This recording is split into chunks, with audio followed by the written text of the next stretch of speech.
रीतिकालीन कवि घनानंद ने अपने काव्य के माध्यम से जिस स्वानुभूति श्रृंगार भाव को अभिव्यक्ति दी है, उसमें उन्होंने बहुत ही निपुणता से प्रेम क्या है, प्रेम की एक निष्ठता क्या है, सौंदर्य क्या है, इन सब बातों को वाणी देने का प्रयास किया है। इसी तरह के पद्य में एक पद जो सवैया के रूप में है, उन्होंने स्नेह के मार्ग को, प्रेम के रास्ते को अत्यधिक सीधा बताते हुए प्रेम को परिभाषित किया है। उन्होंने बताया है प्रेम का रास्ता कितना सीधा है, प्रेम के रास्ते पर चलना कितना आसान है, पर वहाँ पर हर व्यक्ति नहीं चल सकता। आसान है पर उसके लिए हृदय की सरलता भी आवश्यक है। इन बातों को उन्होंने अभिव्यक्त करने की कोशिश की है। प्रेम केवल दिखावटी सौदा नहीं है जो कह दिया और हो गया। प्रेम के लिए त्याग करना होता है, प्रेम के लिए एक निष्ठता रखनी होती है। इन सब बातों को कवि अभिव्यक्ति देना चाहता है।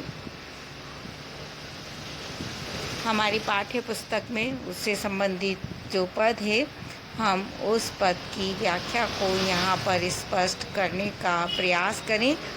उसके पहले हम एक बार उस पद को पढ़ लेते हैं। अति सूधो सने को मार्ग है, जहाँ नेकु सयानप पाक नहीं, तहाँ साँचे चले तजी आपन पो, जज के कपटी ते निशांक नहीं।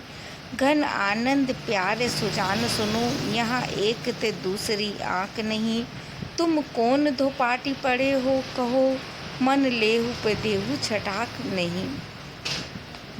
कवि बहुश्रुत भी है, बहुत सी बातें वह अपने ज्ञान की अभिव्यक्ति काव्य के माध्यम से करते प्रतीत होते हैं।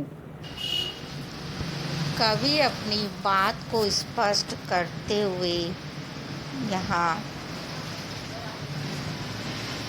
प्रेम को परिभाषित कर रहे हैं और उनका बड़ा स्पष्ट कथन है। अति सूधो सने को मार्ग है।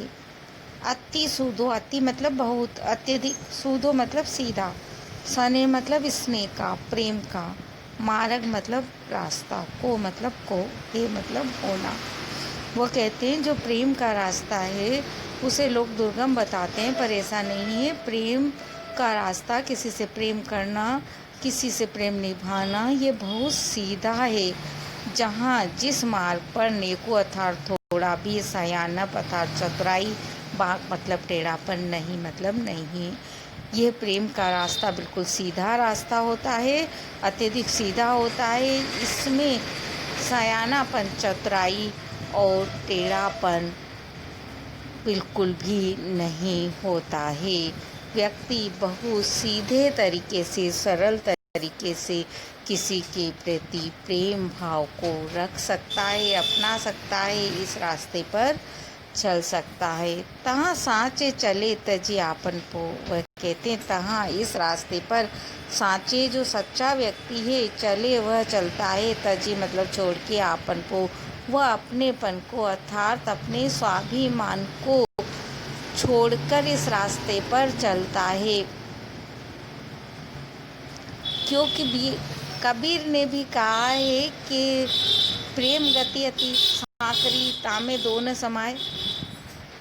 क्योंकि प्रेम की गली बहुत छोटी होती है, इसमें दो नहीं समा सकते, अर्थात हम अहम को भी रखें और प्रिय को भी रखें।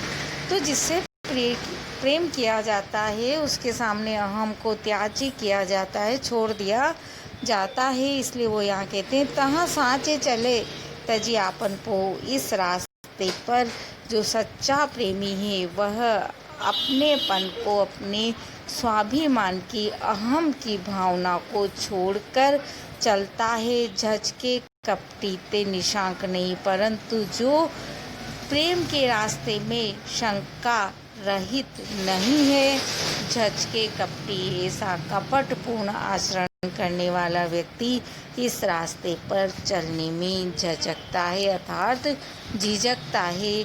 जबकि जो सच्चा व्यक्ति है वह अपने अहम भाव को छोड़कर बड़ी आसानी से इस रास्ते पर चल पड़ता है।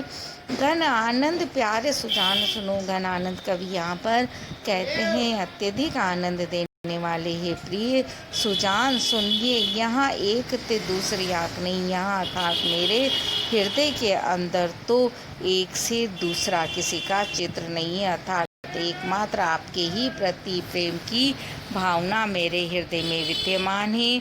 तुम कौन धो पार्टी पढ़े हो कहो, इसलिए कहो तो सही बताओ तुमने कौन सी पार्टी पढ़ी, अर्थात तुमने कैसी शिक्षा ग्रहण की है। पट्टी पढ़ना मुहावरा है, उसका प्रयोग उन्होंने यहाँ पर किया है। मन लेहु पे, आप मेरा मन ले लेते हो, देहु छटाक नहीं परंतु थोड़ा भी नहीं देते हो। मन में श्लेष है, मन ले लेते हो, और मन लेहु मन भर ले लेते हो, अर्थात बहुत ज़्यादा ले लेते हो, और थोड़ा भी छटाक भर भी नहीं देते हो।